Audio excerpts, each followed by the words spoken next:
Olha, então, até por um interesse particular, né, eu fui uma criança que tinha um certo excesso de adiposidade corporal, sofri um pouquinho na escola, ou até com os primos da época, porque, enfim, comia bastante, então sofri com isso de certa maneira. Depois, na adolescência, eu tive o estirão, né, da adolescência, onde a gente cresce de uma maneira muito rápida, e aí eu acabei saindo, né, desse padrão, mas mesmo assim, essa preocupação foi uma coisa que me acompanha na vida adulta, justamente pela questão de consumo de alimentos mesmo, né? Eu sempre gostei muito de comer, e às vezes eu dou uma engordada, às vezes eu emagreço, mas o que eu observo nesse caminho terapêutico com a Ayurveda e com a nutrição é justamente as aflições e as angústias, né, que nós temos em relação à nossa própria imagem corporal, ao nosso peso corporal, e também agora com todas essas pesquisas, né, científicas, e também com os conhecimentos milenares do Ayurveda, a gente consegue ter uma visão bastante aprofundada, né, sobre o que é esse aumento da adiposidade corporal, quais são os reflexos disso na saúde, e como é que a gente pode manejar isso, né, buscando um tal do emagrecimento. E claro, tentar fazer isso da maneira mais saudável, tanto quanto possível, né? E aí a gente vai trazer, então, discussões para achar esses caminhos de acordo, assim, com a luz da nutrição, com a Ayurveda. Bom, então nós vamos discutir um pouco sobre sobrepeso e obesidade, como que está a prevalência disso no Brasil e no mundo, o que é essa obesidade de acordo com a Ayurveda, a fisiopatologia dessa condição, e como é que, a partir do entendimento dessa adiposidade corporal, né, e dos reflexos disso na saúde, a gente pode buscar, então, uma redução dessa adiposidade corporal, porque, como fazer, e claro, a gente vai apresentar um manualzinho da forma não saudável para depois chegar nas conclusões de modos, né, mais saudáveis de se encontrar esse emagrecimento. Bom, então, vale muito a pena a gente lembrar que a Organização Mundial da Saúde recomenda uma classificação de índice de massa corporal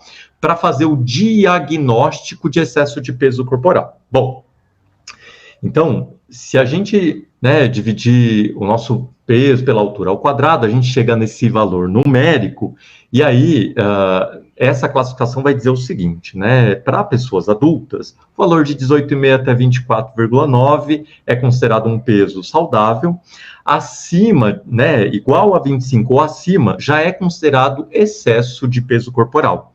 Lembrando que essa classificação, ela inclui, né, então, a obesidade e o sobrepeso.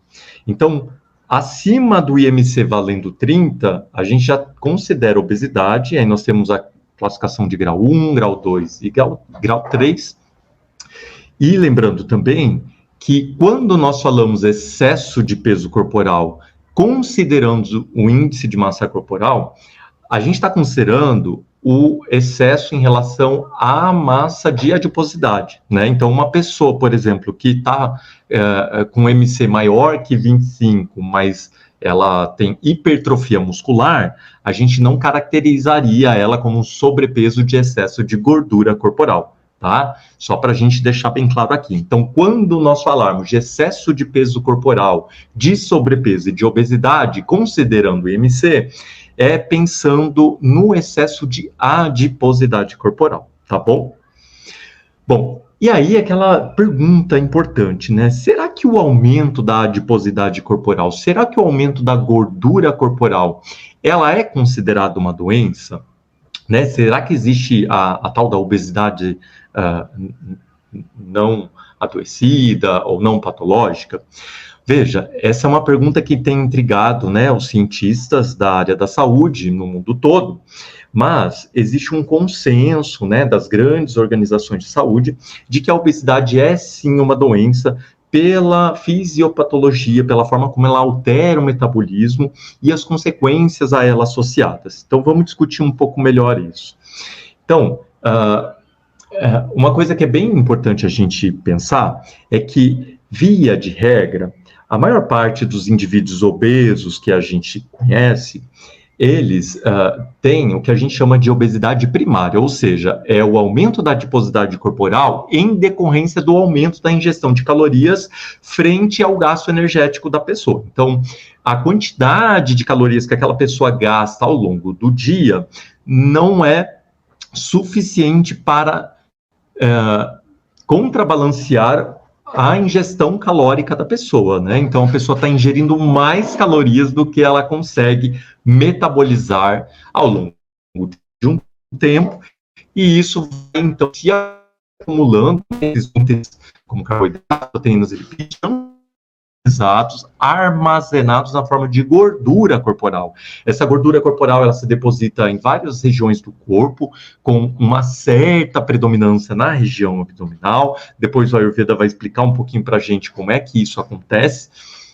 Mas a obesidade primária, então, tem a ver com eu estou ingerindo mais comida, né, ou mais calorias do que eu tenho gastado ao longo do dia. Claro que a obesidade, nesse sentido primária, ela vai acontecer ao longo de muito tempo, né? De um tempo médio e longo. Então, uma pessoa não consegue, né, se tornar obesa em uma semana, por exemplo, né? Ela vai precisar de meses e anos para que isso aconteça. Já a obesidade secundária, ela tem menor prevalência, né? Ou seja, o menor número de pessoas tem essa condição, e ela é justamente por conta de alguma intervenção medicamentosa ou alguma outra doença principal que gere aquela condição de alteração do metabolismo e aumento da adiposidade corporal, como, por exemplo, o hipotireoidismo. Então, como é que está, Gilberto, o excesso de peso no Brasil? Veja, hoje no Brasil, a gente tem uma tendência de aumento tanto do sobrepeso quanto da obesidade. Então, dados, né, de pesquisa do Vigitel de 2022 apontam, né, uma média das 27 capitais brasileiras que a maior parte dos indivíduos adultos tem excesso de peso corporal, aqui incluindo o sobrepeso e a obesidade no Brasil. Então, veja, né, o Brasil aí com sua história, né, país tropical, as pessoas preocupadas com a saúde, o peso corporal, e uma alimentação tida como relativamente saudável, né, baseados em a comida tradicional brasileira, de repente se vê com um padrão cada vez mais industrializado de alimentação, com o aumento do sedentarismo, e a partir de agora nós temos uma maior parte de indivíduos adultos com excesso de peso. E nesse caso, os homens com um pouco a mais de excesso de peso em comparação com as mulheres. Então, em relação à obesidade, os dados do Vigitel do ano passado apontam que 22% da população adulta tem obesidade no Brasil. E a distribuição entre homens e mulheres é meio parecida. Bom, e se a gente for observar o que tem acontecido em relação à prevalência da obesidade nos Estados Unidos, é um ponto de importância a partir da década de 60, em que esta prevalência de obesidade ela aumenta muito, chegando lá em meados de 2010 a quase 40% da população adulta norte-americana obesa, com obesidade. E o Brasil, se a gente for comparar, né, o aumento da obesidade em relação aos Estados Unidos, apesar de que ele não está com a mesma exata prevalência, a gente observa uma curva de crescimento. Então, isso mostra uma tendência secular da obesidade, tanto nos Estados Unidos quanto no Brasil, para a nossa infelicidade, considerando os impactos da saúde individual e também saúde pública nesses dois países. Bom, então, quando é que se dá o início da epidemia da obesidade nos Estados Unidos, né? Se dá ali pela década de 60, justamente por um ponto de inflexão, aonde nós temos um maior consumo de calorias, né, por um aumento da disponibilidade de alimentos, justamente pela industrialização, os fast foods, os alimentos ultraprocessados, as comidas de pacotinho, né, fácil, rápida, conveniente, e justamente o trabalho que vai utilizando cada vez mais o corpo físico, né? Então, a gente tem uma redução do nosso gasto energético, com um aumento do sedentarismo. E aí, esse ponto de inflexão, ele acontece agora em muitos países do mundo, países industrializados e países em desenvolvimento, e o Brasil, infelizmente, está seguindo, né, se aproximando deste modelo, e a gente vê, então, os valores de obesidade e excesso de peso aumentando no nosso país de forma considerável a cada década. Bom, e para entender um pouco melhor como acontece no Brasil, nós tivemos um êxodo rural massivo na década de 70, então as pessoas saíram, né, da zona rural para ir para os grandes centros urbanos. Nós temos a entrada da mulher no mercado de trabalho, então a mulher, né, deixa de fazer a comida em casa. Nós temos o maior acesso econômico, então as pessoas, inclusive, têm maior disponibilidade de comprar alimentos, de forma geral, e a vida deixa de orbitar em torno da comida, né? A vida moderna, nos grandes centros, a gente quase que não tem tempo para, né, organizar a comida ou fazer comida, então a gente vai depender de sistemas alimentares que deixem a comida fácil, acessível e muitas vezes comida de indulgência, né? Comida que seja prazerosa, para matar a minha vontade de comer e as minhas aflições, inclusive. E nós temos uma perda de habilidades culinárias entre gerações, então, né, as pessoas sabem cozinhar cada vez menos, de forma geral, e nós temos uma entrada gradual de produtos industrializados e fast food. Então, todo esse cenário vem explicando essas mudanças de aumento da prevalência do excesso de peso corporal no Brasil. E é importante que a gente pense e reflita sobre isso, porque essas determinantes sociais, histórico-geográficas também, elas são muito impactantes sobre nós, indivíduos, e elas influenciam de forma determinante, né, a maneira como a gente se comporta, a maneira como a gente desenha o nosso padrão alimentar. E isso é muito bom da gente pensar, refletir sobre isso, é importante que a gente, né, discuta isso, para justamente questionar a culpa do indivíduo, né? A culpa dele sentir-se obeso, dele sentir que ele não cuidou, né, do seu peso corporal, de que está fora do seu controle, e que, na verdade, nós temos muitas influências sociais e da macroestrutura determinando essa condição de excesso de adiposidade corporal, né? E isso faz com que a gente pense como as políticas públicas e como a macroestrutura, né, é influente e determinante no nosso estado de saúde. Bom, então, associado a isso, nós temos uma redução do consumo de hortaliças e verduras no Brasil e frutas, né? Só para a gente ter uma ideia, o próprio Vigitel, ele vai apontar no ano passado, né, que a maior parte dos indivíduos adultos não tem consumo regular de frutas e hortaliças, né? Então são alimentos tradicionais do Brasil, mas que cada vez menos está presente no prato do brasileiro, infelizmente, e então o excesso de peso corporal e a alimentação inadequada né, seguindo esse padrão mais industrializado da alimentação, com as grandes cadeias de fast food, com os alimentos industrializados, né, de fácil consumo, altamente energéticos.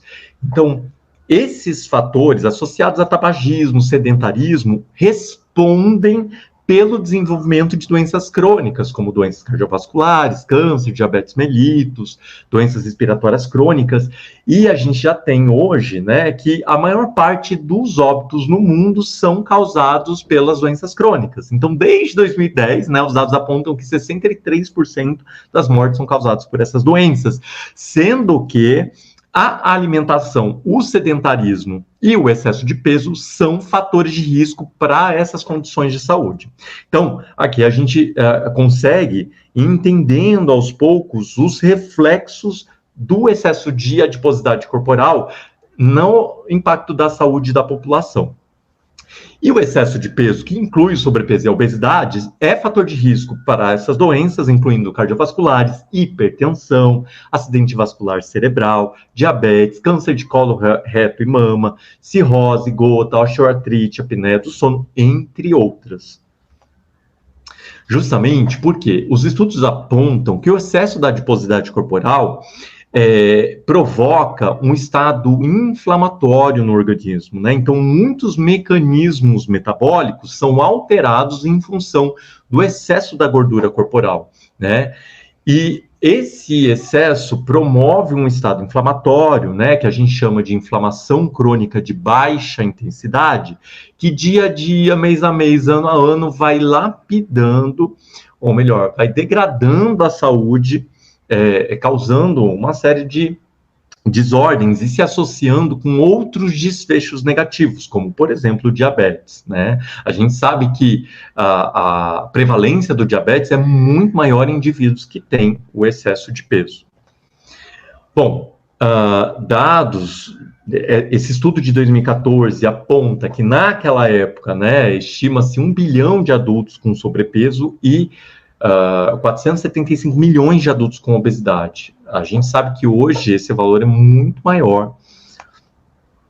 Então, vamos entender um pouco agora como é que a gente... qual é o raciocínio do Ayurveda sobre a obesidade, né? Então, sobre o excesso de gordura corporal e o impacto que isso tem na saúde. Justamente para pensar em formas de manejo e depois chegar no nosso emagrecimento.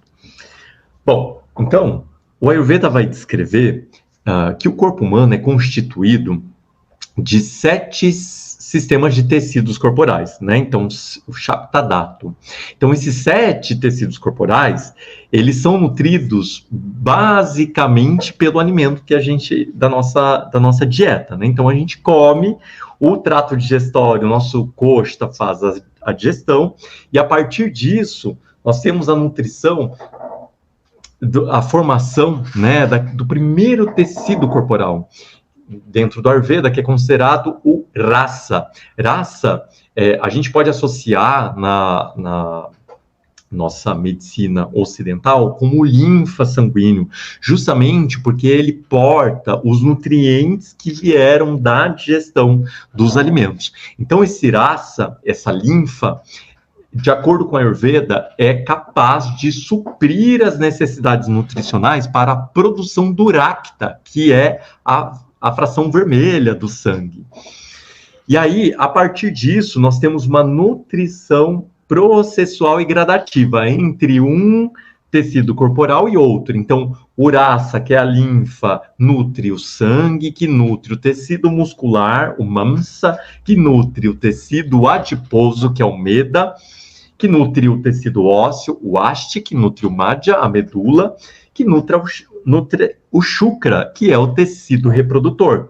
Então, veja, todos os tecidos corporais, de acordo com a Ayurveda, são nutridos a partir da digestão dos alimentos. E de uma forma consecutiva. Um tecido é importante para a formação do outro de forma gradual. Então, se nós estamos falando de excesso de adiposidade corporal, alguma coisa está acontecendo neste percurso que está favorecendo esse bloqueio da continuidade da nutrição entre os tecidos e o acúmulo de um tecido em particular em detrimento dos outros, que é o tecido adiposo. Então, o Ayurveda vai falar que o excesso de alimento, né, o excesso de alimentação, atividades como dormir de dia, ou falta de atividade física, ou sedentarismo, faz com que aumente as propriedades de Kapha dentro do nosso corpo. Então, o dosha Kapha é aquele responsável pela nutrição do nosso organismo. E as qualidades do dosha Kapha e do tecido adiposo, que é o Medadato, são similares. E todas essas ações e práticas que aumentam Kapha, de acordo com a Ayurveda, também são responsáveis por aumentar o Medadato, que é o tecido adiposo. Então, essas práticas, né, o excesso de consumo de alimentos, ou então a falta de atividade física, ou dormir durante o dia, ou tudo isso junto e misturado, promove um acúmulo de Medadato, um acúmulo de adiposidade corporal, e isso bloqueia a nutrição dos outros tecidos corporais, Veja, se é gradual e progressivo entre um tecido e outro, nós vamos ter um comprometimento da nutrição do tecido ósseo, da medula e do tecido reprodutivo, justamente porque existe um excesso e um bloqueio em metadato, de acordo com a Ayurveda. Então, este bloqueio faz um agravamento do dosha vata. O dosha vata é o responsável pelos movimentos corporais e o translado de substâncias e energias no corpo, como, por exemplo, os impulsos nervosos, a movimentação dos alimentos no trato gastrointestinal, as excretas, tudo isso a gente consegue associar a funções de movimento. Então, o excesso de movimento causa agravamento de vata e o bloqueio do movimento também causa agravamento de vata. Então, este bloqueio causado por medavata, medadatu, o tecido adiposo, aumenta o vata, dosha no koshta, no trato alimentar, e o vata desequilibrado causa um desequilíbrio de Agni, aumentando esse Agni, fazendo com que aumente a vontade, o desejo por comida, né? Então aqui a gente está explicando a etiologia da obesidade primária, ou seja, a obesidade causada pelo excesso do consumo de alimentos, de acordo com a Ayurveda. E aí, o consumo prolongado de excesso de alimentos faz, então, com que o Agni fique sobrecarregado e se produza aquilo que a gente chama de ama dentro do Ayurveda, que é um alimento não adequadamente digerido, né? Então, é um material que vai causar desordens e estresse fisiológico dentro do nosso corpo e causa adoecimento. E por isso, então, nós temos a associação da obesidade com outras doenças, como diabetes, hipertensão, câncer. E aí, de acordo com Madhava Nidana, né, então essa gordura mórbida bloqueando os canais do corpo, né, o corpo fica privado de nutrientes para manutenção de outros tecidos corporais, e aí como resultado, clinicamente, nós temos uma depressão de tecidos corporais, por exemplo, é conhecido, né, relatado a obesidade sarcopênica, então a obesidade ela é responsável pela redução da massa magra, da massa muscular, a inflamação causada pela obesidade reduz e consome a nossa musculatura, né? Então, existe uma depressão de tecidos corporais. Fica cada vez mais difícil, né, realizar tarefas e trabalhos diários. A pessoa pode sentir falta de ar, dispneia intermitente, sede excessiva, inconsciência, sudorese excessiva, mau cheiro corporal, sonolência, frouxidão e fraqueza nos membros, fome excessiva, redução, né? E isso vai, então, acarretando condições para uma redução do tempo de vida e também uma perda de libido. A perda de libido a gente vai entender porque como a libido é dependente da qualidade de Shukradato, né, o tecido corporal reprodutivo, e esse tecido corporal é dependente de todo o processamento nutricional entre os tecidos, então o Ayurveda explica essa perda de libido em função desse bloqueio em Medadato que não possibilita a adequada nutrição de Shukradato, né, do tecido reprodutor. Então, quando essa gordura mórbida bloqueia, né, os margas, caminhos e canais do corpo, então os doshas, eles são imediatamente agravados, né? Doshas são sistemas funcionais do corpo humano e eles sofrem alterações da sua capacidade de manter saúde, né? Então esses doshas viciados levam a vários desequilíbrios e o bloqueio, por exemplo, causado por esses desequilíbrios, né, através do excesso de gordura corporal, o bloqueio da nossa vasculatura causa aterosclerose, esse excesso de gordura pode causar hiperlipidemia, né, excesso de colesterol, triglicérides e também doenças cardiovasculares. E claro, esse excesso de gordura também sobrecarrega o coração, e o coração sobrecarregado, ele em si, né, fica hipertrofiado, desenvolvendo então uma cardiopatia e também com toda essa dificuldade de suprir o corpo que está num processo inflamatório, o coração então sofre junto com todo o sistema cardiovascular um processo de desequilíbrio, gerando, por exemplo, a hipertensão. Então, todos esses mecanismos de desequilíbrios metabólicos vão fazendo com que se crie um círculo vicioso dessa obesidade. Então, de acordo com a Ayurveda, a raiz dos canais de distribuição de gordura corporal fica na região abdominal, né, com rim e com um grande aumento. Então, é justamente sobre esta região que os bloqueios desses canais, através do excesso da gordura corporal, vão então se concentrando. É por isso que a adiposidade abdominal, né, em pessoas com a obesidade, ela é uma das condições, né, de acúmulo da gordura. É claro que a gordura, ela se acumula também nos membros, na região do quadril. Tem pessoas que têm distribuição, né, diferente de gordura no corpo. Algumas pessoas no tronco mais superior, outras quadril e membros inferiores. Porém, o aumento da gordura na região abdominal é sempre normalmente constante para todos os indivíduos.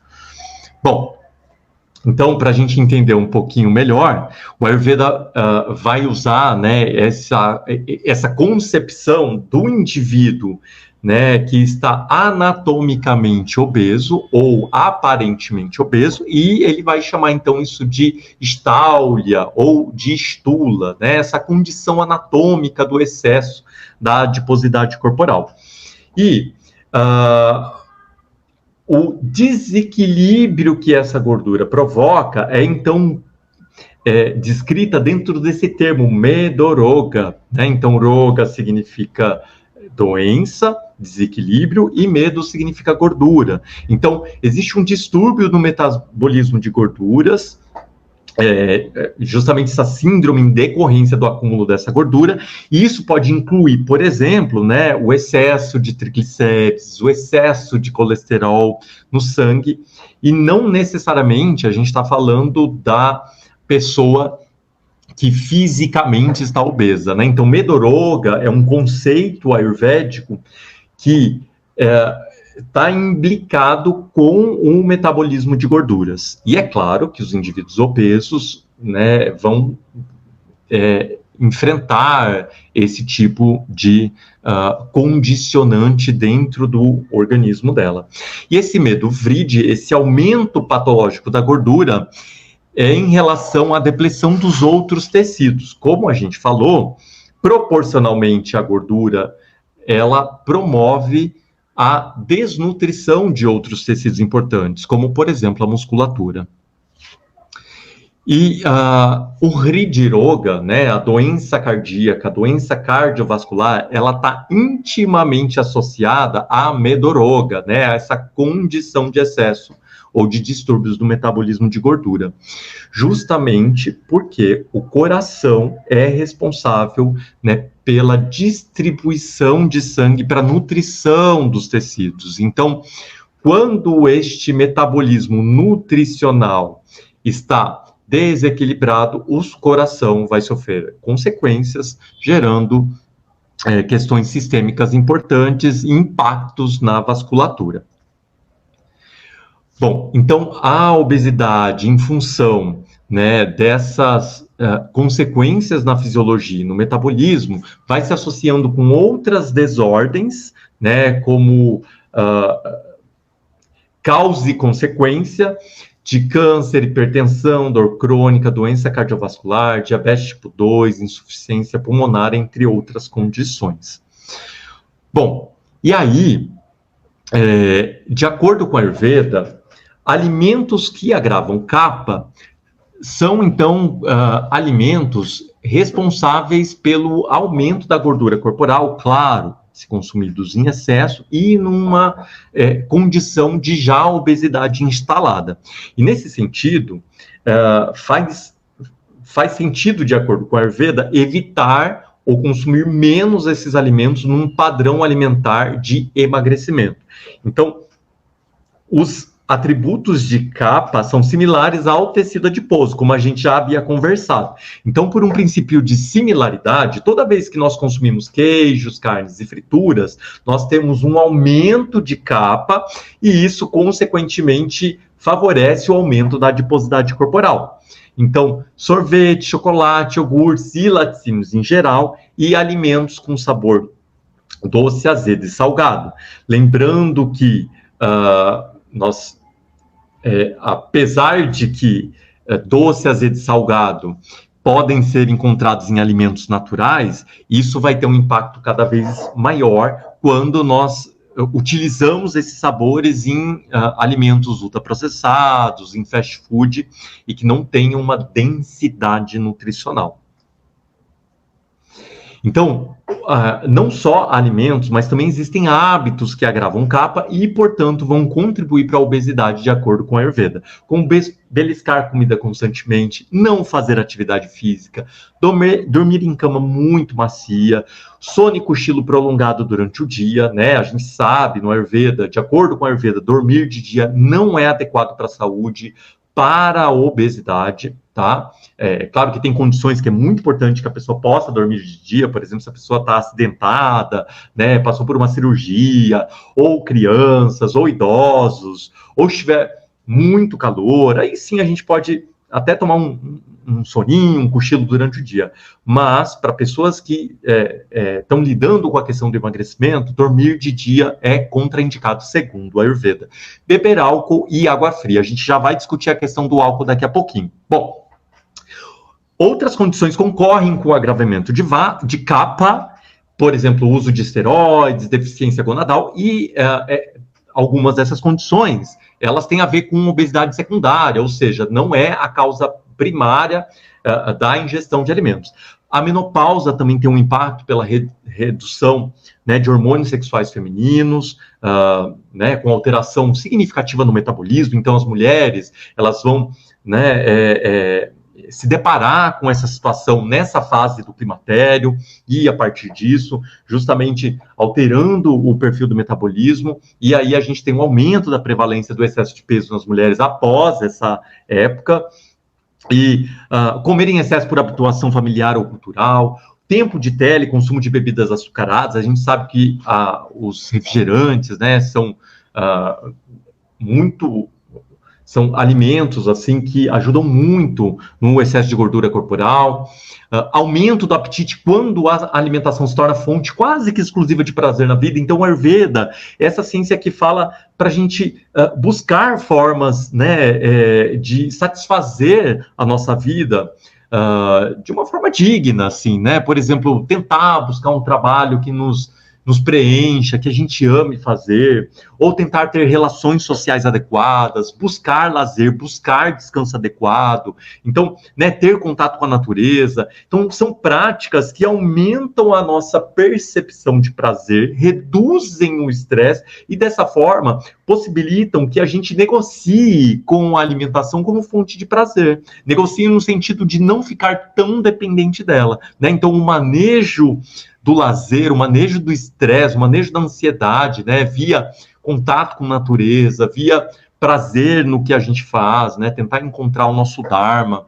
né, a nossa profissão que a gente mais gosta de fazer, aquilo que a gente gosta de se dedicar, tudo isso contribui para um maior, né, estado de satisfação, e isso ajuda a gente a manejar melhor a nossa dependência afetiva por comida.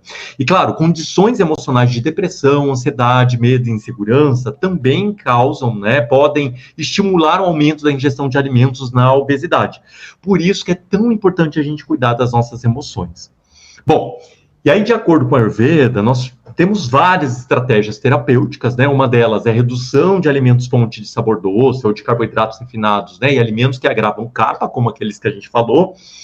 Praticar exercícios regularmente, fazer yoga, meditação e pranayama, que são técnicas de respiração para emoções e estresse, né? Então, o indivíduo, muitas vezes, né, que tem excesso de adiposidade corporal, ele vai ter um estresse emocional muito grande, seja por questão da sua própria imagem corporal, ou, né, as questões sociais de convivência, bullying, e os estigmas corporais em relação à obesidade, numa sociedade que preza pela imagem a todo custo, né? Então, a prática de yoga, a prática de respiração é muito importante e é recomendada dentro do Ayurveda para que a gente faça esse manejo emocional.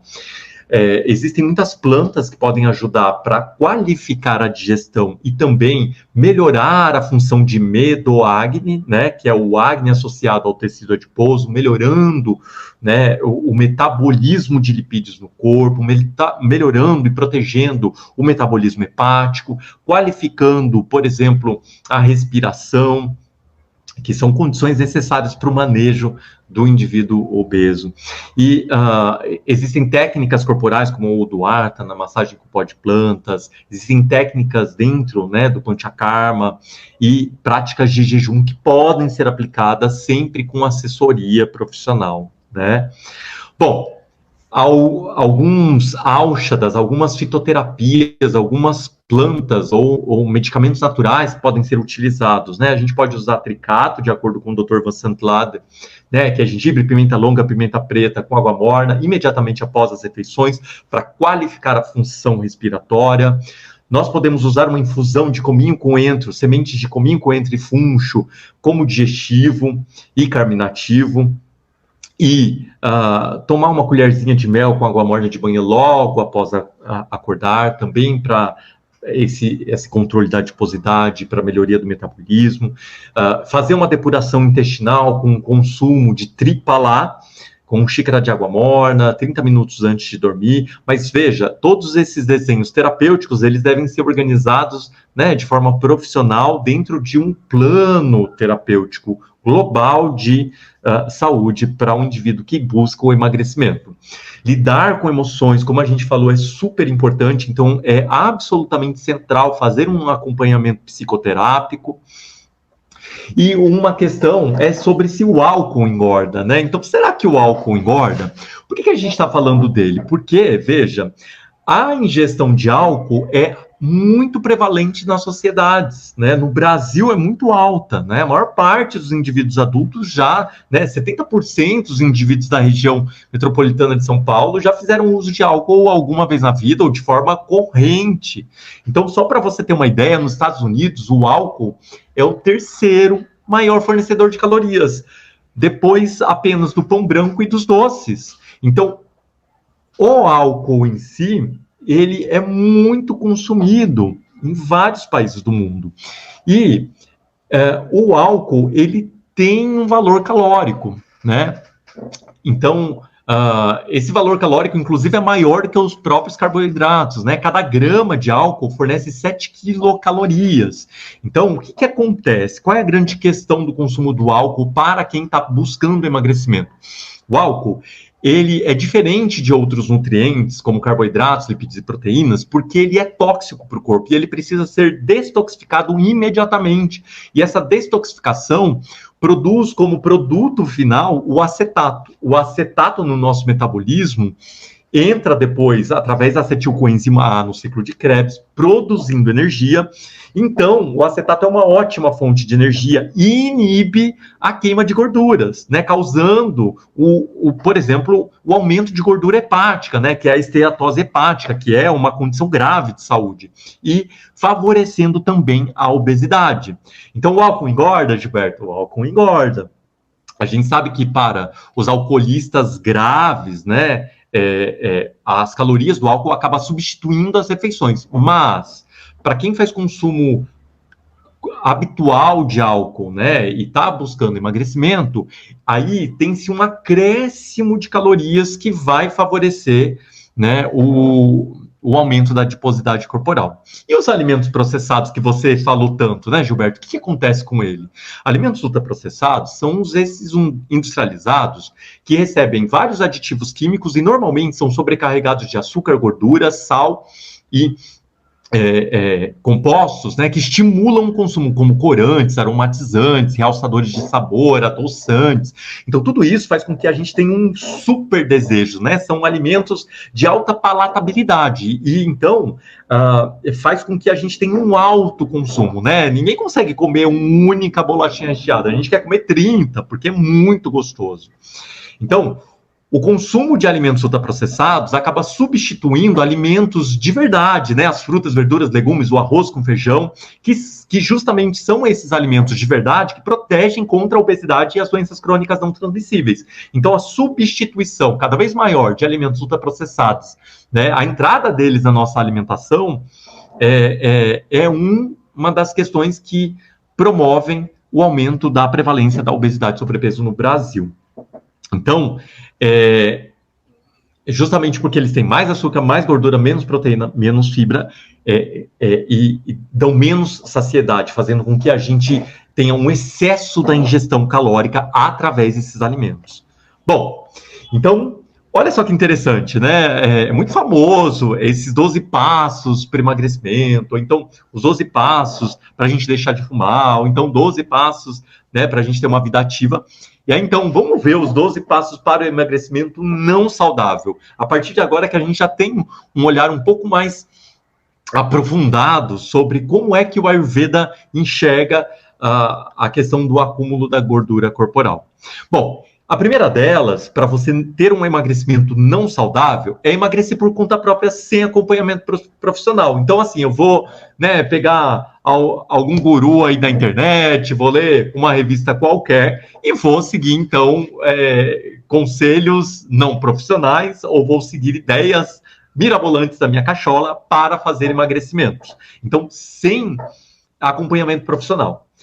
Restrição abrupta de calorias, ou então fechar a boca, né? Então, eu vim lá da minha feijoada de domingo, né? Eu comi 3 pratos de feijoada, tomei um sorvetão à tarde, embalei isso tudo com refrigerante, e aí na segunda-feira, nossa, eu senti que eu dei uma inchada, né? Então, o que eu vou fazer? Eu vou fechar minha boca e vou passar, assim, todos os dias da minha vida com a boca fechadinha e vou fazer uma restrição abrupta da ingestão de calorias, né? Então, isso é exatamente o que a gente não deve fazer para ter um emagrecimento saudável, porque essa restrição abrupta de calorias faz com que a gente tenha possivelmente efeitos rebotes, né, de vontade, né, de comer mais, né, em algum momento, sei lá, na quarta, quinta-feira a gente já não aguenta mais e aí tem um efeito de comer em excesso, né, até pode se desenvolver quadros episódicos de compulsão alimentar, ou até mesmo a instalação de distúrbios alimentares importantes,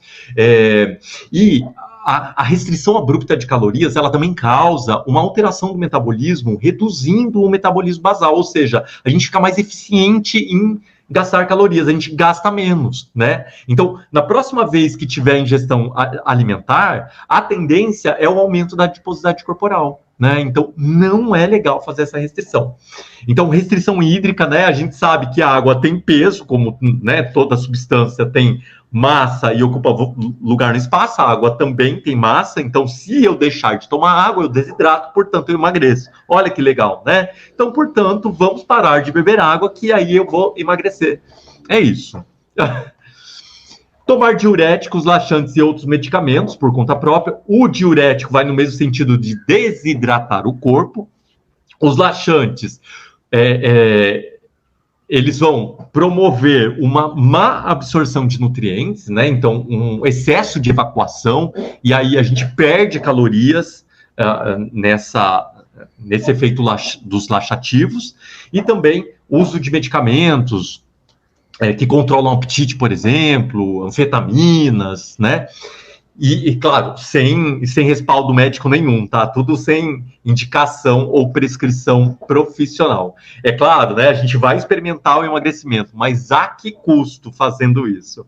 Não fazer atividade física, então tentar emagrecer, né, sem o respaldo da atividade física, ou então eu preciso emagrecer a todo custo e eu vou passar o dia inteiro, a semana inteira fazendo atividade, né? Eu vou fazer 7 horas de atividade física por dia. Então, este excesso também é inadequado. Eu vou seguir uma dieta da moda, então a sopa da USP, né? A dieta da USP que eu achei na internet, ou então a dieta da verdura, ou então a dieta do lápis de cor, sei lá. Existem muitas coisas aí, né, disponíveis, algumas até mesmo esdrúxulas, e que causam muito mal para a saúde, né? Outro passo importante para um emagrecimento não saudável é comer sempre com culpa, né? Então, comer alimentos saudáveis com culpa, comer alimentos mais densos, caloricamente falando, com culpa, culpar-se pelo peso corporal que tem, né? Então, o peso corporal é absolutamente sua responsabilidade, você deve se culpar por isso, né? Sua culpa de ter chegado aonde você chegou, né? Que não presta atenção na sua saúde, que não se cuida, que come em excesso, né? Então, a culpa é toda sua, abraça essa culpa e vai embora com ela, né? E justamente nesse cenário, não fazer nenhuma psicoterapia, né? Nenhum lugar onde você possa ser acolhido, onde você possa falar das suas angústias, das suas emoções, nenhum lugar que você possa poder se olhar, se analisar, se ver e ter uma outra perspectiva de si mesmo, né? Então não faça isso, não faça nenhum tipo de psicoterapia, não busque ajuda para ter esse emagrecimento. Ou buscar o emagrecimento a todo custo, mesmo em detrimento de saúde, né? Então, fazer qualquer coisa pelo emagrecimento, custe o que custar. Eu posso, né, ser internado no hospital, mas eu vou emagrecer. Então, esses são os 12 passos para o emagrecimento não saudável. E agora, né, a partir disso, vamos pensar o emagrecimento saudável. Bom, então é muito importante ter o acompanhamento de profissional adequado, né? Seja um bom terapeuta Ayurveda, um bom nutricionista clínico que possa te assessorar, respaldo médico, se for necessário, né, psiquiatra, se for necessário, né, sempre ter ali o apoio de psicólogos, ou de outras terapias, ou de outros terapeutas, né, mas de pessoas que tenham expertise, que, né, sejam engajados no seu trabalho, né, que tenham experiências, sejam dedicados a isso, para dar toda a assessoria profissional que você precisa para fazer esse emagrecimento.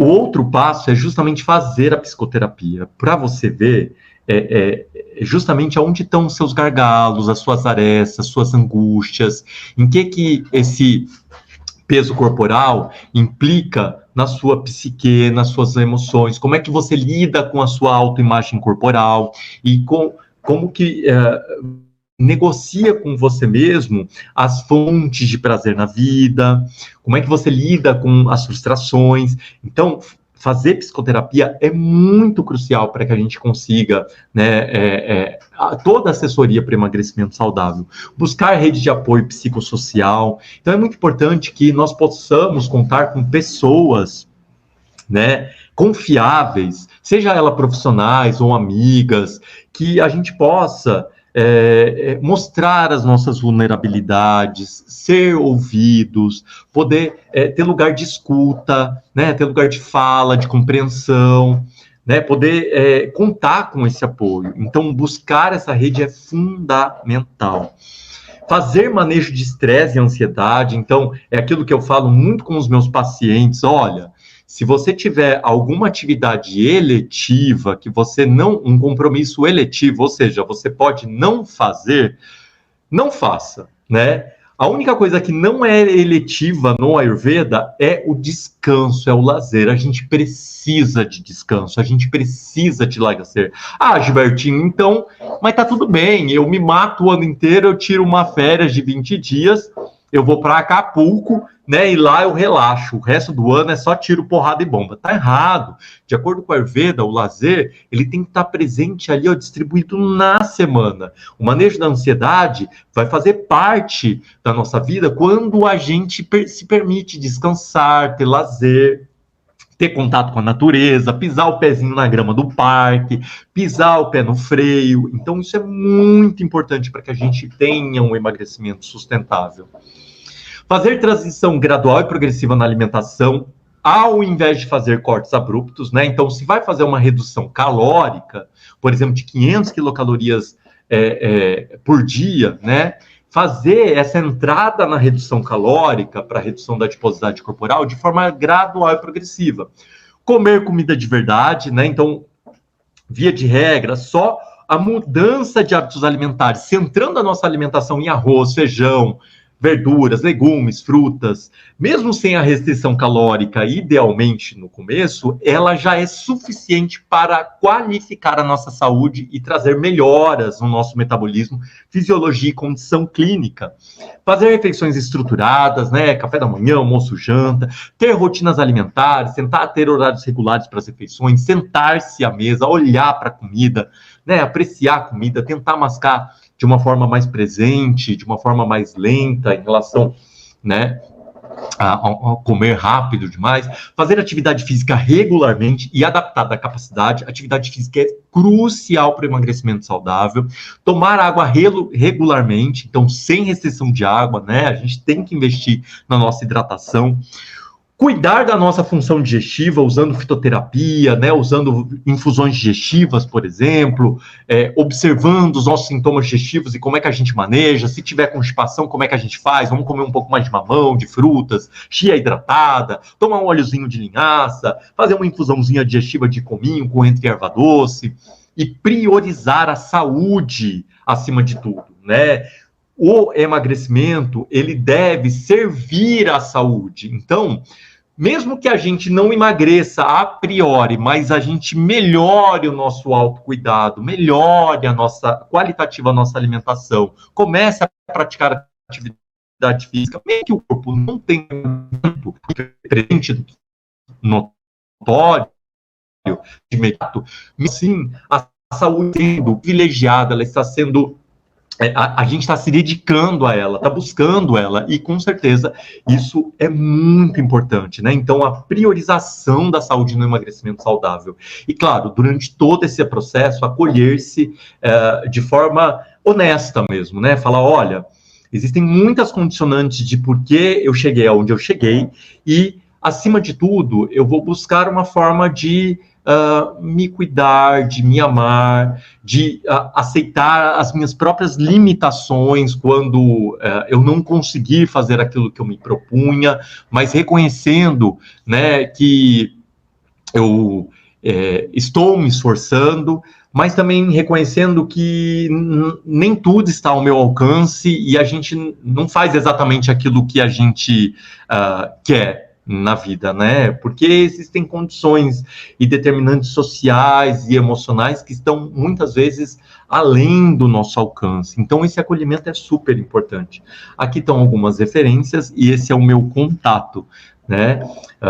Eu atendo como nutricionista e como terapeuta Ayurveda, assessorando pessoas, dentre vários cuidados de saúde, com o emagrecimento responsável. Eu acredito no emagrecimento saudável e responsável, né? Eu acho que a saúde, ela deve ser priorizada e vai ser um prazer muito grande se você quiser contar comigo para esse processo, tá?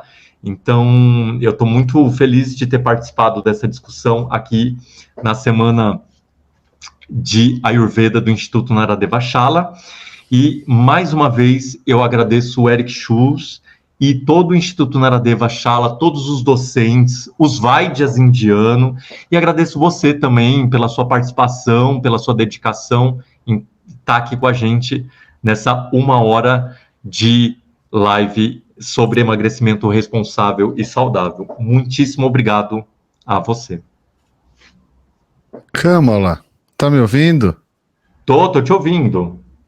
Eu tô tentando entrar na live aqui, um segundinho. Foi? Apareci? Tudo bem. Eu acho que eu apareci, ou não apareci. Tomar uma aguinha, né? Falei tanto da água.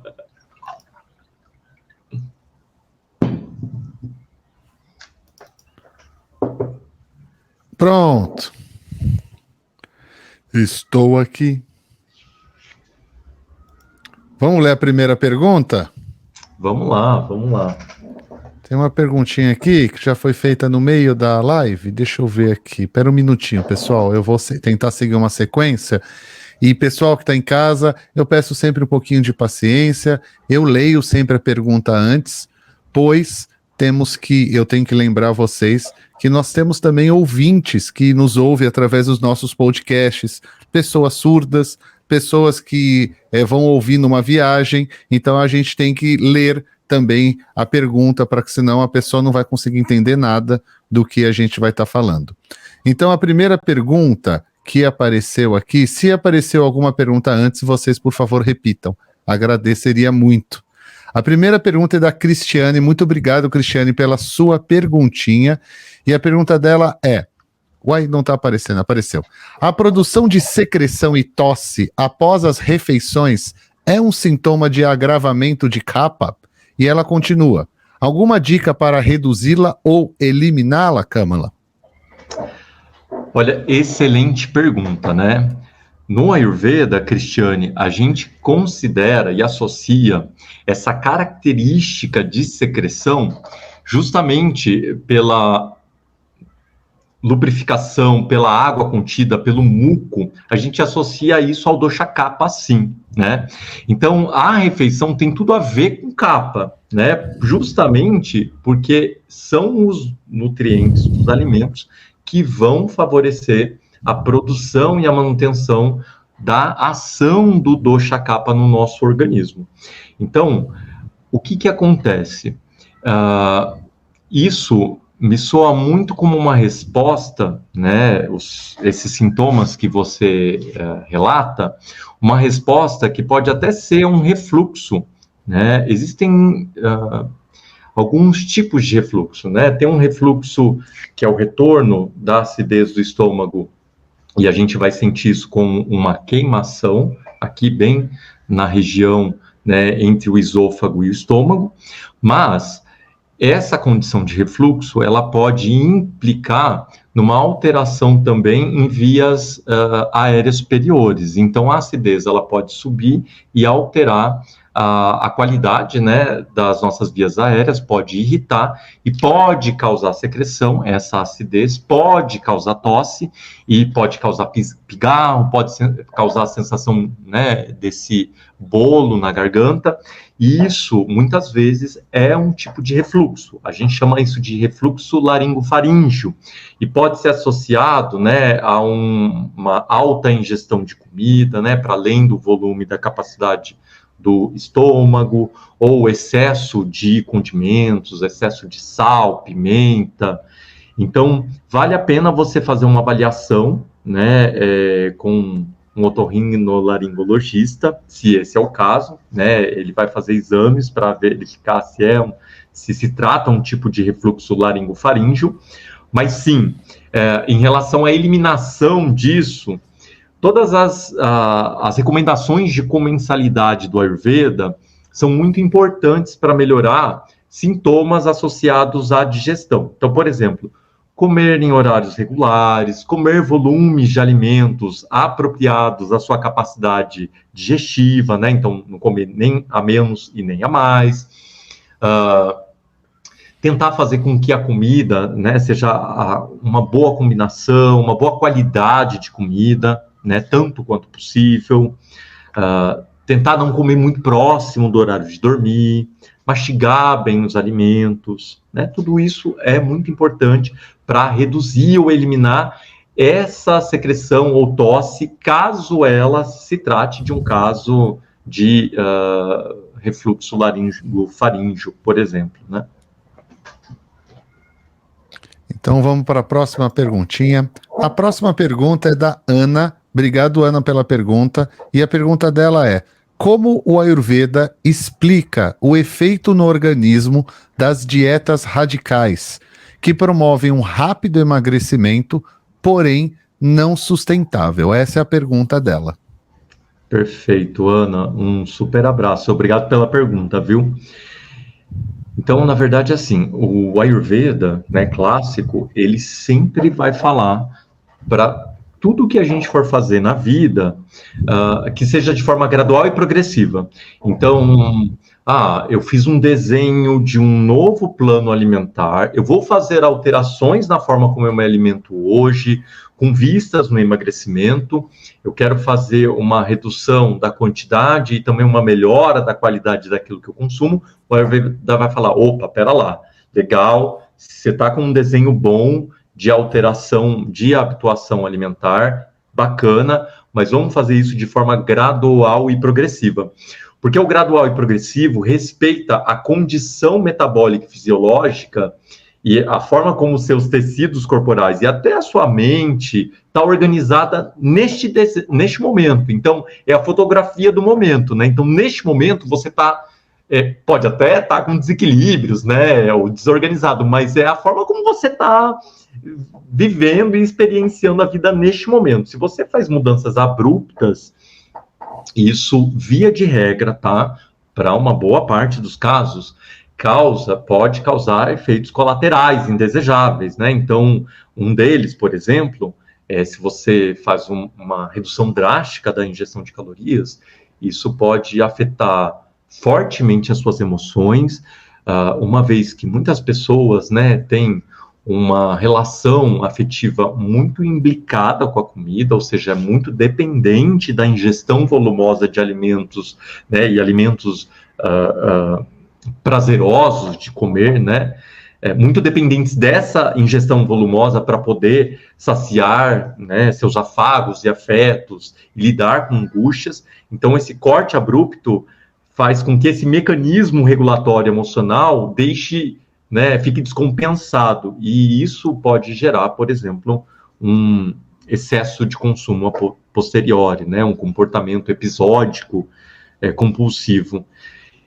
Então, o Ayurveda tem sempre essa concepção de como vai ficar a regência emocional e psíquica da pessoa em cada tratamento, né? Então, por isso que é legal fazer gradual e progressivo, para respeitar não só uma transição para o corpo físico, mas também uma transição plausível, né, para nossa mente, para as nossas emoções, de aceitar essas mudanças, e de forma que elas fiquem mais sustentadas ao longo do tempo, tá bom? Então, a próxima pergunta, Kamala, ou Gilberto, é mania minha, tá, gente?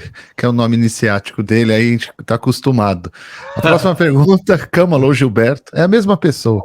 É da Joana. A pergunta da Joana é: qual seria a consideração do Ayurveda com respeito ao uso do whey protein? Em inglês Maravilha. É whey protein, né? Aqui no Brasil é whey protein. Eu adoro falar whey protein. Whey protein, é tudo no Brasil. É o senhor whey protein. Maravilha. Joana, a sua pergunta é muito boa, né? Então, vamos lá. Primeiro que o Ayurveda clássico, ele não, naquela época, não se dispunha da produção de whey protein, né? O whey protein, ele é as proteínas do soro do leite. Então, eu preciso de uma indústria, né, de laticínios muito grande, em alto volume de produção, para que isso tenha a produção de soro de leite em quantidade, para que a partir disso eu extraia este produto. Então, o whey protein tem muito a ver com a nossa produção industrializada de laticínio, e tecnicamente a gente não tinha isso como um suplemento no nosso Ayurveda clássico. Mas, pelos efeitos do whey protein, então, qual que é a descrição do whey protein? Então, são proteínas do soro do leite, muito indicadas para hipertrofia muscular, né? Então, a pessoa que se engaja numa prática de resistência, né, atividade de resistência, como musculação, de força física, né, e que além da sua dieta habitual vai fazer a suplementação com whey protein, então ela teria, né, um estímulo pelo aumento da ingestão proteica, né, um estímulo à hipertrofia. É claro que isso vai acontecer de forma muito particular para cada pessoa, né? Vai depender da genética, vai depender do restante da alimentação, mas, considerando esse efeito de hipertrofia, segundo o Ayurveda, ele estaria aumentando o dosha kapha, né? E aí é que tá. Segundo o Ayurveda, é interessante a gente pensar num balanço dos doshas no corpo. Então, é interessante fazer uma discussão também até que ponto a gente vai conseguir um certo equilíbrio fisiológico ou uma saudabilidade fisiológica tendo um excesso de proteína na dieta, né? Porque uma dieta medianamente razoável, bem brasileira mesmo, arroz, feijão, bife e batata frita, salada de alface e tomate, bem tradicional do Brasil, né? A nossa farofinha. Uma dieta básica brasileira, ela é satisfatória em termos proteicos, né? De aporte proteico. Então, a grande questão é o desenho aonde esse whey protein vai entrar, né? Como ele aumenta um tecido corporal, né? Justamente ele concorreria aí para melhorar a hipertrofia muscular. Se tiver em excesso, ele, né, pode entrar aí nesse panorama de substâncias que aumentam capa, e no excesso, aumento de capa, a gente pode ter desequilíbrios, né, teciduais, né, com aumentos teciduais desfavoráveis. Ou, então, sobrecarga renal, né, um dos desequilíbrios de capa vai sobrecarregar os rins. Então, não é nem bom nem ruim, tem que ter um bom desenho nutricional do uso do whey protein, né, na dieta. Opa, desculpa, eu estou aqui vendo as outras mensagens aqui nos dois, no computador e no celular ao mesmo tempo. Próxima perguntinha é da Olivia. Ainda hoje, a tabela de IMC é realmente válida para indicar saúde? É a pergunta dela. Olivia, sua pergunta é maravilhosa, né? Na verdade, essa é uma discussão riquíssima dentro da nutrição. E assim, o IMC, ele é um índice bem numérico assim, né? Pela altura ao quadrado, beleza. O índice numericamente, quando a gente faz uma amostragem populacional, o que nós temos é que esse índice vai responder, né, para que a gente consiga identificar padrões de distribuição, né, do peso corporal na nossa altura. Então, veja, para estudos populacionais, a gente consegue dizer que IMC maior que 30 está associado a indivíduos obesos, né? Então, a gente consegue fazer desenhos de políticas públicas considerando isso. E é uma informação sobre saúde. Então, Olivia, o IMC é válido? É válido. Ele é um bom parâmetro? Ele é interessante. A gente pode se valer dele? Sim, eu, como nutricionista, sempre calculo o IMC dos meus pacientes, sempre. Mesmo que não seja para emagrecimento saudável. Ela tem outra demanda de saúde, né? Mas eu sempre calculo o IMC, porque é uma informação que eu vou somar com várias outras análises do estado de saúde, né? Então, se a pessoa tem um IMC, por exemplo, né? Eu tenho pacientes que têm IMC de 40, né? Então, ela complementou a pergunta, Câmara, desculpa eu interromper seu raciocínio, ela só complementou a pergunta, talvez para você também fica mais claro. Beleza, em relação à Prakriti, né? Então, veja, o Ayurveda vai descrever 7 Prakriti, 7 naturezas constitucionais. Então, tem pessoas que são naturalmente mais franzinas, outras mais medianas e outras mais corpulentas.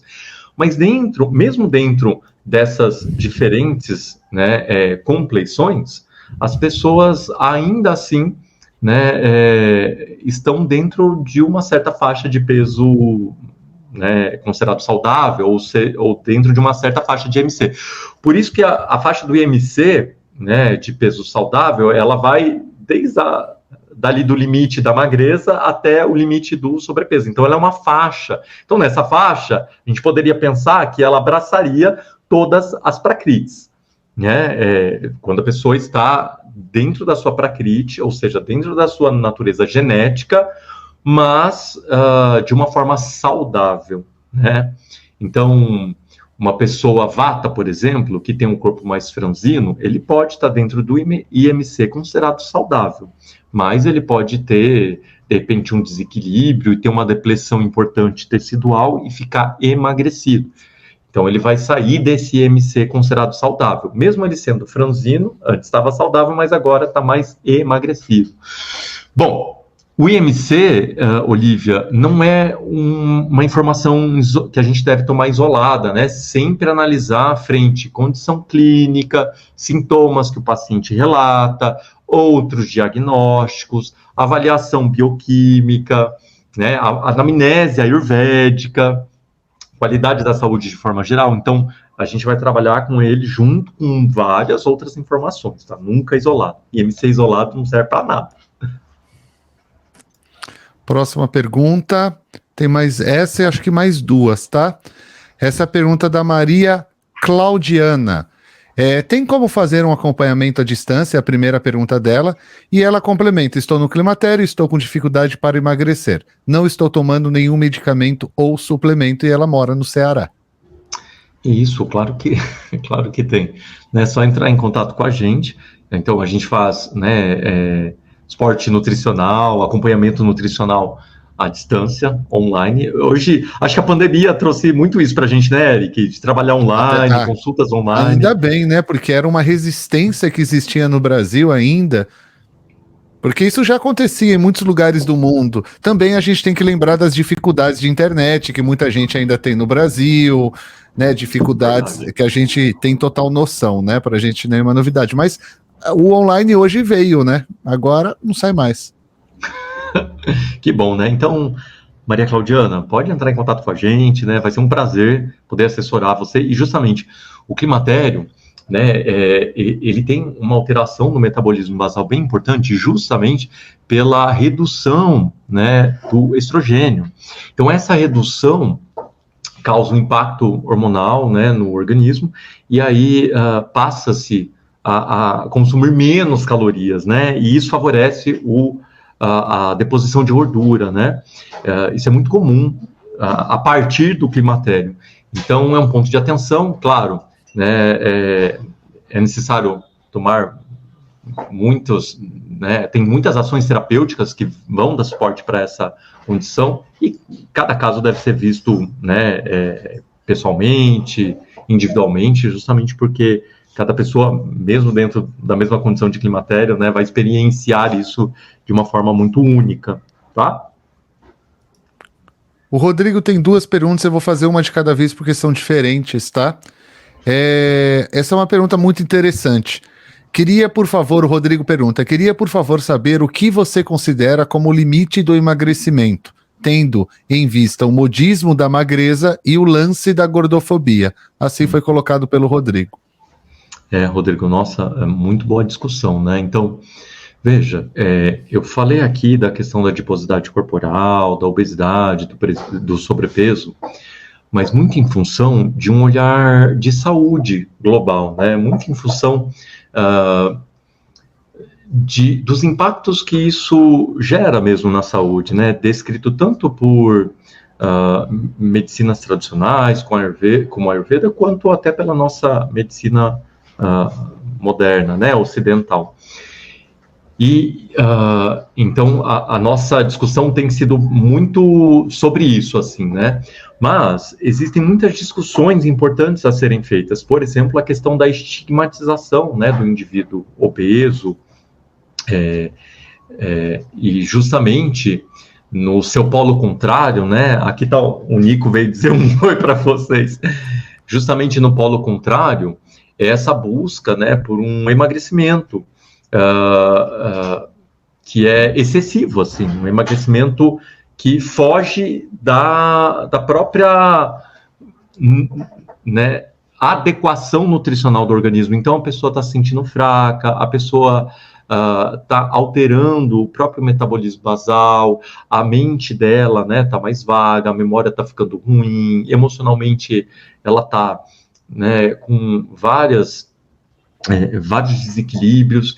Então, esse emagrecimento excessivo, né, em busca dessa imagem corporal, está acontecendo às custas, né, de uma qualidade de vida, de uma condição de saúde integral. Então, o limite do emagrecimento, ele não é assim, ele é meio tênue, né, né, não tem uma risca a partir deste valor, eu tenho emagrecimento saudável, desse não, mas é muito importante que o sujeito possa experimentar saúde real, né, dentro desse padrão de emagrecimento considerado saudável, né? Agora, se ele tem sintomas psíquicos, emocionais, se ele tem demandas, né,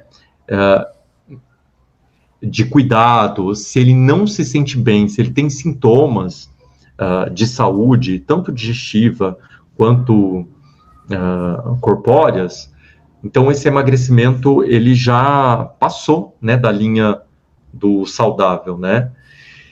Então, a nossa sociedade é muito dilemática,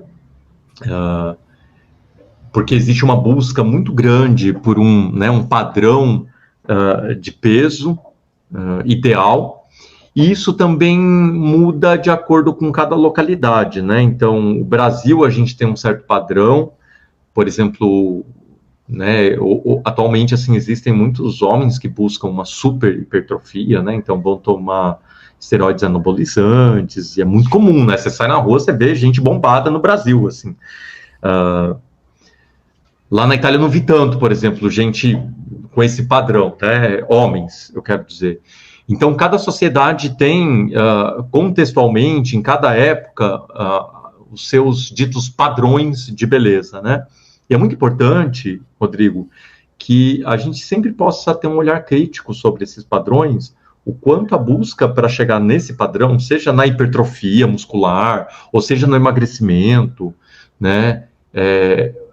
O quanto a busca por esses padrões, ou a adequação, entre aspas, até atingir esse padrão, é não saudável ou é violenta, né? Muitas vezes. E também serve a uma indústria, né? A indústria do padrão corporal, né? Da imagem corporal. Então, a indústria da moda, a indústria dos produtos de emagrecimento, a indústria da estética, né? Tem sempre assim, interesses econômicos muito fortes que influenciam muito, né, a busca por esses padrões de peso corporal, tá bom? Então é legal que a gente sempre tenha um olhar crítico sobre como é que a nossa sociedade tem lidado com a autoimagem corporal, os estigmas corporais dos extremos, né, os magros e os obesos, e como é que a gente vai lidando emocionalmente, né, em relação a isso. Tá bom? O próximo é do próprio Rodrigo. E o pessoal já vou avisando, a gente tem mais 2 ou 3 no máximo ali, tá bom? Então, Rodrigo, ele faz a pergunta: sempre o emagrecimento deve ser uma orientação médica ou também devemos priorizar o desejo da pessoa? Então, Rodrigo, excelente questão, né? Sim. Quando a gente fala em emagrecimento, a gente vai ter um universo muito grande. Tem pessoas que têm um diagnóstico de saúde, né? Por exemplo, tem sobrepeso e foi identificado diabetes. Então, a gente sabe que o emagrecimento, ele pode, inclusive, né, junto com o padrão alimentar, reverter diabetes mellitus tipo 2, né? Então, existe ali uma necessidade muito evidente de emagrecimento. Ou, de repente, a pessoa quer fazer por fins estéticos, a pessoa quer emagrecer só um pouquinho, né? De repente, para um casamento, né? Isso acontece muito. Então, as situações que mobilizam as pessoas a fazer emagrecimento são muito distintas. E, em todas essas variedades de possibilidades de emagrecimento, é muito importante que a pessoa ela possa se fazer uma autocrítica bem sincera de se a necessidade de emagrecimento que ela tem, seja estético, ou seja de cuidado de saúde, né, ou para a questão da autoimagem dela, ou de demanda emocional, se ela, em que grau, né, que vai ser levado esse emagrecimento, e o quanto é importante ela lançar mão de apoio profissional, a depender, né, da forma como ela vai organizar esse emagrecimento. Então, se ela tiver uma demanda de emagrecimento muito acentuado, né, ou se trata de alguma comorbidade associada, tipo diabetes, hipertensão, aí sem dúvida nenhuma precisa de suporte profissional. Veja, o médico, ele com certeza pode trabalhar com emagrecimento saudável, responsável, né? Existem especialidades para cuidar disso, endocrinologista,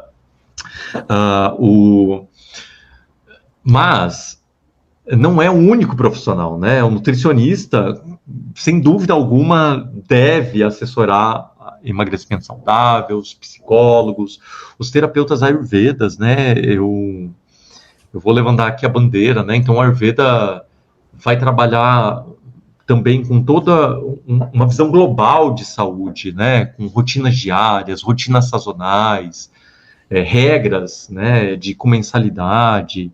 Então, a regência emocional e psíquica, né? Dá para trabalhar com respiração, pranayamas, meditação, organização de rotina, usando o ferramental terapêutico do Ayurveda, fitoterapia. Então, o Ayurveda é muito robusto, assim, né? Enquanto sistema de cuidado de saúde. Então, não é só o médico, né, que pode assessorar esse processo de emagrecimento, mas é muito importante que seja bem avaliado pelo paciente, né, o quanto ele pode dispor desses cuidados, mas sem dúvida alguma é muito importante que seja feito com assessoria profissional, tá? A próxima e última pergunta, pessoal, já estamos alcançando 1h30 e a gente tem esses limites. Esses limites são por questões básicas. Primeiro, por uma questão que poucas pessoas assistem hoje vídeos de mais de 1 minuto e meio, e vocês já são vitoriosos e vitoriosas por estarem aqui até agora, ou seja, online, ou ao vivo, ou você está assistindo a gravação, como a gente já sabe. Mas brincadeiras à parte, tem limites nossos também, né? Porque já é tarde, a gente já está trabalhando o dia inteiro, né? E por isso é um dos motivos que a gente está trazendo até as lives para o horário diurno, né? Porque não adianta nada a gente aqui ficar falando de Ayurveda, falar de Ayurveda, e na live 10 horas da noite. 10 horas da noite, nós, profissionais, estamos dormindo. Porque a gente acorda cedo para atender e dar aula e fazer um monte de coisa. Então a pergunta é do Robson, que está aqui sempre também. O Robson, ele pergunta: comer ovos engorda? É a primeira pergunta. Aumenta o colesterol? É a segunda pergunta. E a terceira pergunta é, enfim, faz mal? Ô, Robson, a pergunta de $1 milhão, né? É muito interessante isso. Assim, Robson, excelente questão, né? Isso tem sido alvo de polêmicas, né? O ovo, não só o ovo, cada hora é um alimento da vez. Mas, Robson, sabe o que engorda mesmo? É o padrão alimentar, sabe? E não só o padrão alimentar, é a forma como a nossa sociedade está desenhando o jeito de viver. Então, o estilo de vida. Entendeu? Hoje, a gente está muito sedentário em comparação com 30 anos atrás, né? A gente não faz tantas atividades, a gente tem muito tempo de tela, nosso corpo está mais parado, né? A gente tem muito mais acesso a alimentos. Então, assim, o ovo, tadinho, né? Não vamos botar a culpa no ovo. O ovo em si tem colesterol, né? Os alimentos de origem animal, eles têm colesterol, porque o bicho tem colesterol, né? Ele produz colesterol, assim como nós, mamíferos, produzimos colesterol no nosso corpo. Então, o ovo tem colesterol. Mas dentro de uma alimentação saudável, se o ovo tiver distribuído, né, com uma diversidade de alimentos, e a pessoa está razoavelmente saudável, o ovo não vai causar estrago, né? O colesterol do ovo não vai causar estrago no nosso organismo. Então, pelo contrário, né? O ovo é um alimento tradicional, muitas culturas consomem, e veja, a grande questão é padrão alimentar e estilo de vida. Qual é o padrão alimentar? Se o ovo tiver dentro, né, daquele lanche da cadeia, né, de fast food, junto com bacon, cheddar, copo de refrigerante, uma porçãozona de batata frita, aí, meu filho, aí realmente aquele colesterol e as calorias dos ovos vão causar um estrago na sua saúde. Mas numa dieta bem brasileira, comida de verdade, arroz, feijão, ovo cozido, salada, verdura, jiló, quiabo, mandioca, tá tudo certo. tá? Não se assuste com o ovo, não, tá? É claro que se a gente pensar em agricultura sustentável, tanto quanto melhor, né? A gente nem tocou nesse assunto ainda. Perfeito. Então, eu vou deixar o Gilberto finalizar a apresentação dele, claro. Tá ótimo. Eric, agradecer você, também toda a equipe do Naradeva, né? Eu amo essa semana do Ayurveda, porque justamente a gente se mobiliza para trazer conteúdos de qualidade. Emagrecimento é uma coisa que toca muito meu coração, porque eu lido diretamente com isso, né, na minha prática clínica como nutricionista, também como profissional do Ayurveda, e eu sei o quanto, né, as pessoas trazem das suas angústias em relação a lidar, né, com a sua saúde, com a sua imagem corporal e as demandas que elas têm de emagrecimento. Então, a gente acredita muito no Ayurveda e, claro, nas ciências nutricionais como ferramental terapêutico para respaldar o emagrecimento saudável, as psicoterapias também, o yoga, a meditação, e eu acho que vale muito a pena a gente trazer isso, né, para a nossa prática de emagrecimento quando a gente fizer necessidade, tá bom? Então, um super abraço, agradeço imensamente todo mundo que participou, um abraço aí para a Ana, muito querida, e boa semana de Ayurveda para o Naradeva.